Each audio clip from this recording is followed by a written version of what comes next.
Hey everyone, how's it going? Forrest here, again with another installment of my complete analysis of all of J.S. Bach's chorale harmonizations. Today we're looking at O wie selig, seid, doch, ihr Frommen, which translates to, "Oh, how happy you are, you pious ones."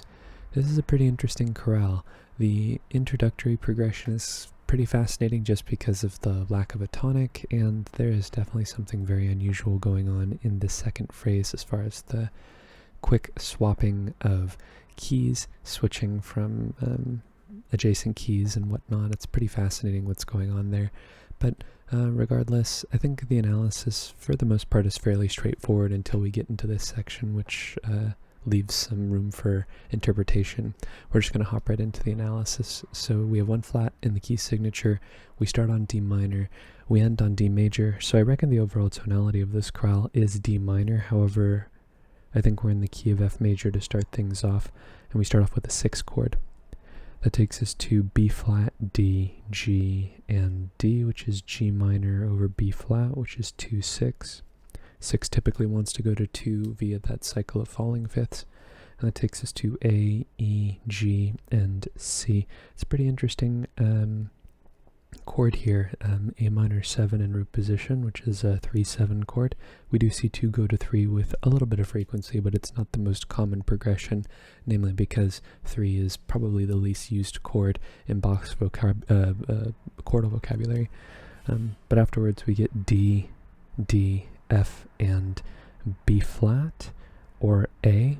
I think the B flat is the root here, and we're just going to call this 4-6. We just have a bout of adjacent harmony here, but you could call this 6 depending on what you look at as the chord tone here, whether the root or the fifth of the chord.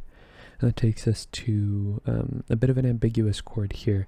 We have G, D, F, and B flat on the surface, which would be G minor 7 in root position. I think that's totally a valid analysis and probably goes with the parenthetical analysis that I offered, because 6 typically wants to resolve to 2. But I think this F is a 7-6 suspension over the bass, and that would also make this D a non-chord tone as well, or coincidentally it makes the D a non-chord tone. So I think what we actually have here is E, G, and B flat, which makes this E diminished over G, which would be 7-6, and I think normatively speaking 4 going to 7 makes a bit more sense leading to a tonic than 6 going to 2 leading to a tonic, but it's very common for Bach to blur the line between 2 and 7. It's often the case that 2 turns into 7, but 2 going to a tonic, when the dominant is definitely injected into the texture, I feel is missing the bigger point of the progression. And in this case, maybe there is a 2 to 7 progression going on because there are 2 voices moving, and my general rule is that one voice moving doesn't really constitute a chord progression. Like, for example, I don't think this is a 4-6 to 6 chord progression just because the melody is moving and it changes the chord. I think it's one or the other, and it's blending the 2. But in this case, we have a suspension and another voice moving. Bach does this often just with one voice. Like in this case, it would just be the difference between F and E. But yeah, I think it's fairly nebulous. I think they both sort of achieve the same goal. 2 in root position going to 1 in first inversion. It's not the most common chord progression, but it does make it does make sense in this context. I just think it makes less sense than 4-7-1. Which is what I'm extrapolating from the texture. Regardless, we get A, C, F, and A, like I was talking about. Our tonic happens to be in first inversion, passing tone in the bass. We then get C, C, F, and G. It's common to see 4-3 suspensions over the bass in root position tonic triad situations like this. And that takes us to F major. F, C, F, and A, which is our tonic and root position this time. And that B flat's a non-chord tone, so we'll mark it. And then we get B flat, D, F, and G, which is G minor 7 over B flat. And we know that Bach loves 2-6-5 chords, especially in cadential situations. That takes us to C major, C, G, E, and G, which is our 5 chord. B flat is a chord tone for G minor, and C is a chord tone for C major, so we don't need to mark anything in this phrase as a non-chord tone. and our perfect authentic cadence ends with F major here. We have F, A, C, and F. So moving on to the next phrase, this is definitely the hallmark of this particular chorale. We have this quick swapping from key to key. Like as soon as we get to one key, it's being recontextualized as the new key moving forward. Sort of this elision of keys going on here. But I do think we start in the key of F major. We have an F major chord to start things off. We have F, A, F, and A. I'm sorry, that's a C right there. F and A. So we don't need to reanalyze. We then have this passing tone here in the tenor as well as the one in the melody, which I think gives us a B-flat major chord of some sort. In this case, it would be in second inversion, but I don't think the inversion matters too much in these subdivided chords that don't involve all the voices moving, namely because of the fact that the bass is static. So if the bass isn't moving and we just add additional tones to create a chord, the inversion is more coincidental than anything else, at least in my opinion, because typically 6/4 chords generally operate the way the textbook will tell you that they operate in Bach's music. They're usually in passing, they're usually in cadential situations. I don't know too much about pedal 6/4s though. I remember there being an extensive section on like a pedal 6/4.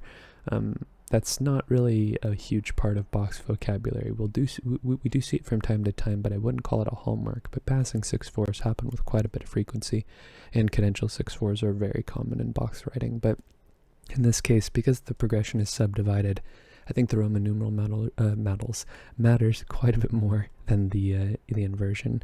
But that takes us to C major, E, G, and C. And this sort of starts off the spindling of keys here, where C major is actually turning into a chord in a different key. And with the F sharp going on here, I think we're moving to the key of G major, because this just feels like a 4-5-1 in the key of G major. So moving to the key of G, this is now our 4 chord in first inversion. We then have F sharp, D, A, and C, which is taking our D7 chord and putting it in first inversion, which would be 5-6-5. And sorry, it's going to get a little scrunched here because there's a lot of subdivided chords here. So I'm going to try and use arrows to create a space between chords that are happening on the harmonic rhythm and chords that are happening off of the harmonic rhythm. But regardless, that resolves to G major. But notice how we have F natural here in the bass. And I would be inclined to say that, this would be operating as 5/4 here. But if we look at the chord that's happening next, we know that G is actually not operating as a dominant. It's actually operating as a subdominant. And this is this tone right here, I think, is telling us actually where we're going, which is a D minor.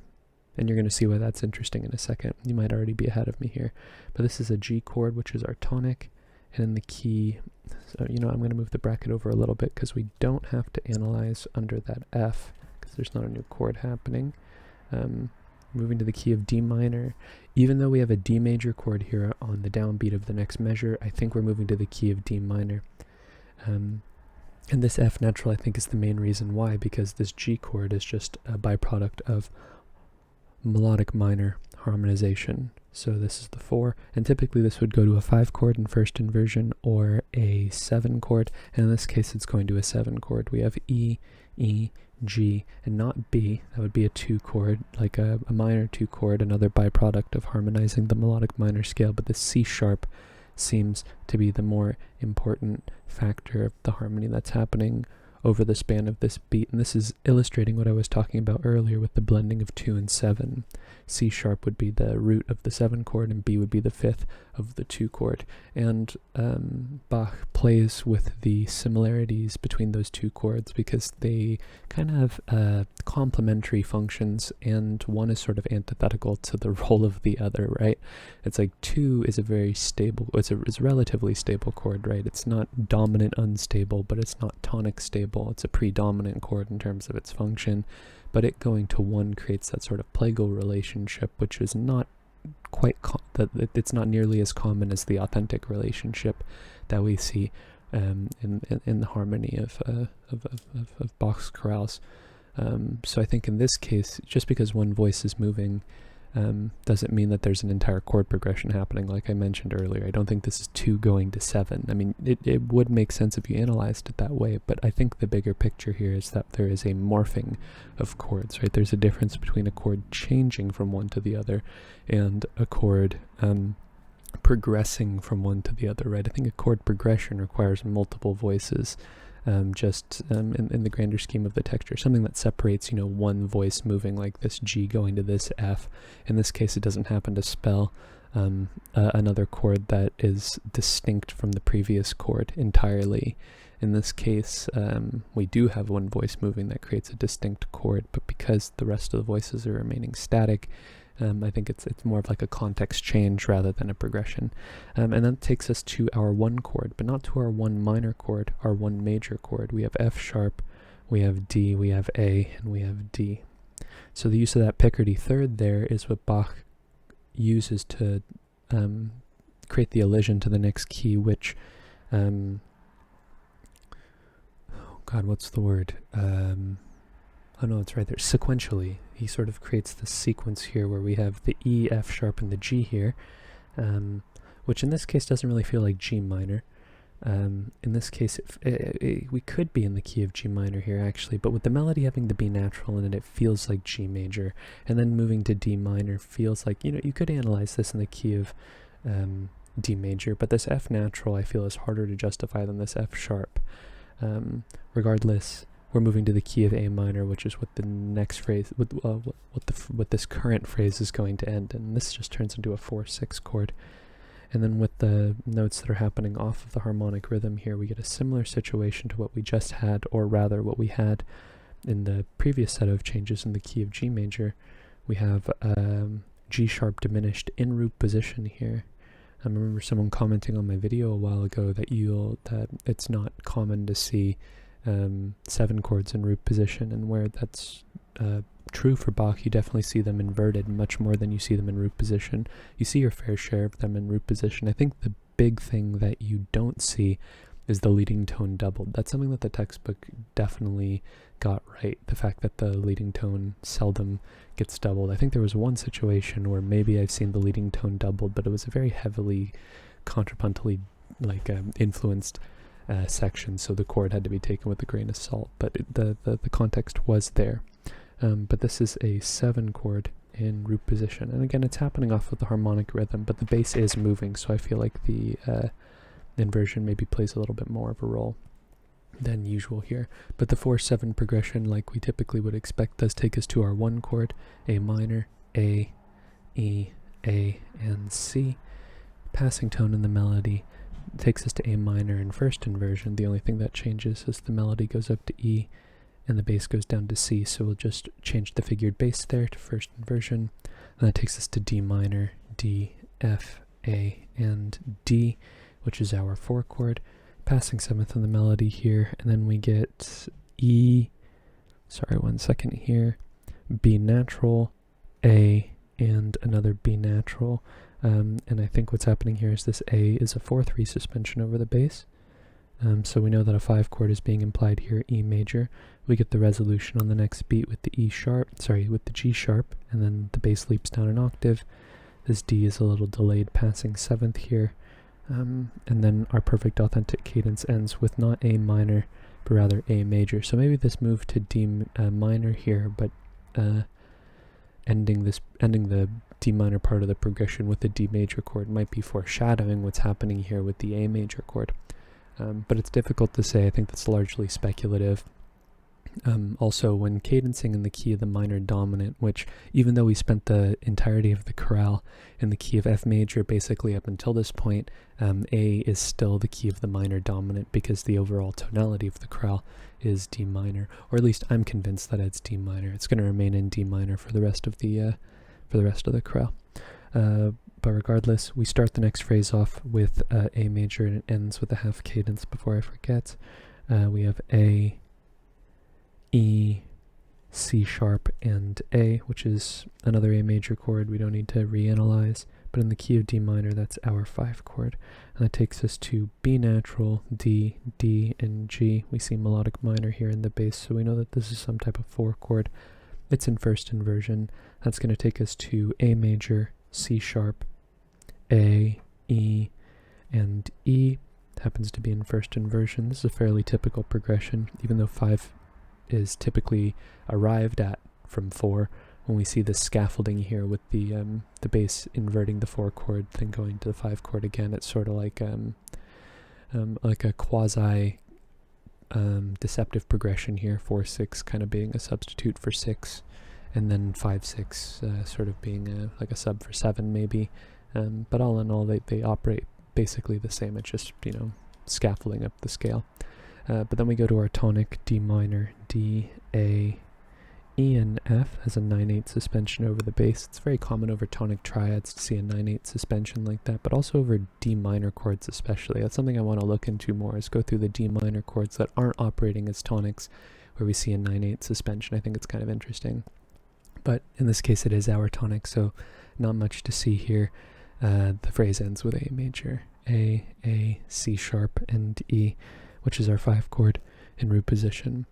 And the rest of the phrase is fairly straightforward. We end with a perfect authentic cadence in the key of D.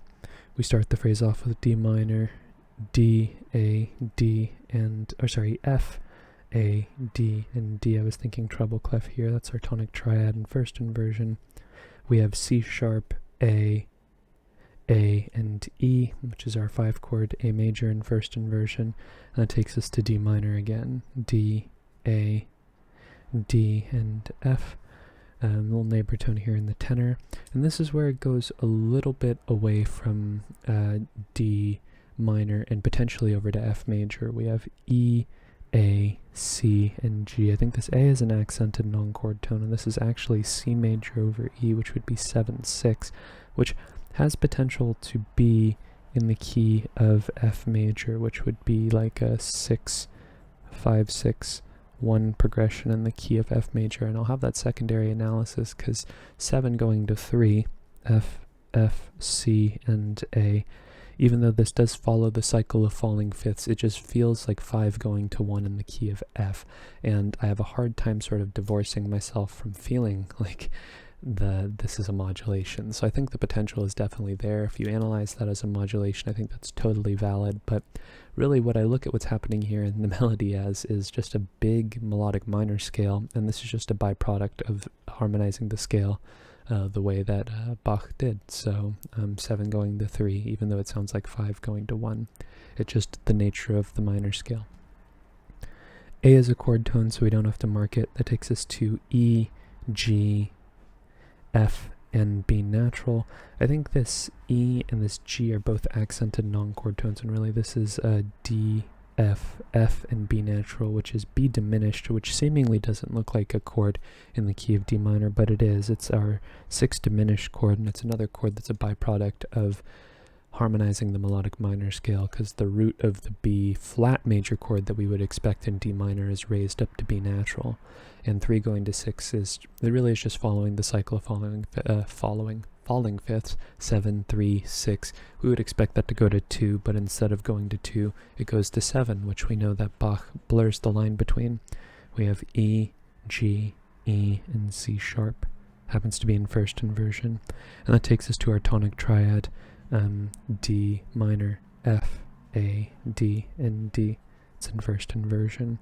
We also have some non-chord tones happening off of the harmonic rhythm here, which leave us with G, B flat, E, and D, which is E minor 7 flat 5 over G. We know that Bach loves 2-6-5 chords, especially in cadential contexts, and in this case it's sort of, is it part of the cadence or is it not? I think all in all, there's an argument to be made that it is, but I think actually what's happening here is we're seeing a variation on a pattern that,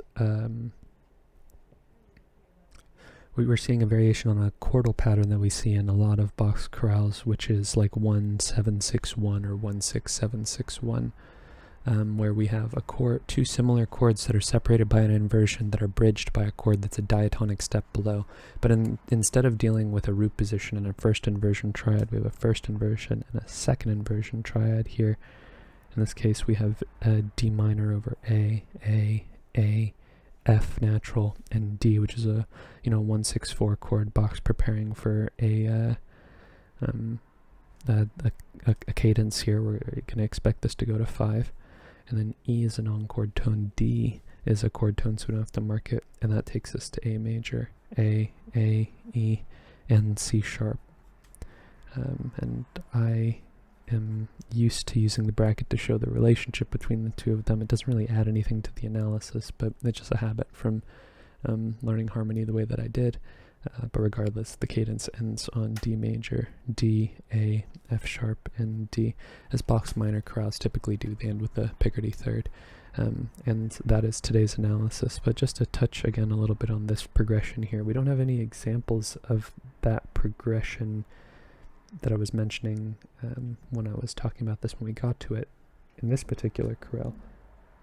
However, in this case, this sort of illustrates in an unusual way 1-6 going to 2-6 going to 1-6-4. Typically we would expect the progression to consist of a chord a diatonic step below, but here we see like a 7-6-4 chord, I think would be the one that we would expect here, or a 7-4-3 chord.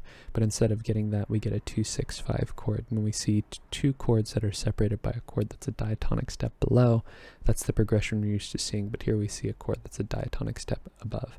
And it also is a 2 chord going to a 1 chord, but again, 1, 6, 4, and 5, as the bracket suggests, they're usually considered one unit when we see 1, 6, 4, and 5 in a cadential context. So really this is just a bigger 5 chord. So 2 going to 1, which is a progression that I'm not anti, but rather it's a chord progression that I think is usually explained by something else going on in the texture, like it's hiding something or it's part of like a bigger picture.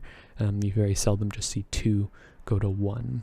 If you're going to see a plagal progression, it's usually 4 going to 1, or I mean even more commonly 6 going to 1 rather than 2 going to 1. 4 going to 1 is the most common of them, but 2 going to 1 is by far the least common sort of plagal relationship between chords in Bach's chorale writing. So here where it looks like 2 going to 1, again, an explanation for it is the fact that 1, 6, 4, and 5 is really just a big 5 chord. And it's true because the F and the D want to resolve down by step the way that they do, F to E and D to C sharp. And that's today's analysis. Really I think the only real big takeaways from this particular chorale is what's going on here in the second phrase. We have mid-phrase modulations abounds, and we also have a distant modulation from G major to D minor. And also, I guess, F major to G major as well would be a distant modulation. Those are really the only two things that I think are going on here. If you analyze this as D major, it's not as much of a distant modulation, but again, it does create a distant modulation somewhere in the chain. There is a distant modulation going on here, at least one of them.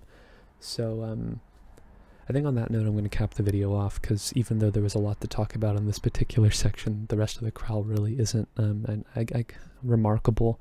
I'm not putting Bach's music down by saying that. It's just after having looked at some really fascinating chorales, this is, there are particular aspects that I'm looking for, and this chorale doesn't have a ton of them. So when I say unremarkable, I mean in terms of like my research. But regardless, I'm going to cap the video off on those thoughts. If you're interested in following me along on the journey to analyze all of Bach's chorale harmonizations, feel free to subscribe to the channel. You could also hit the notification icon and like the video if you enjoyed the content.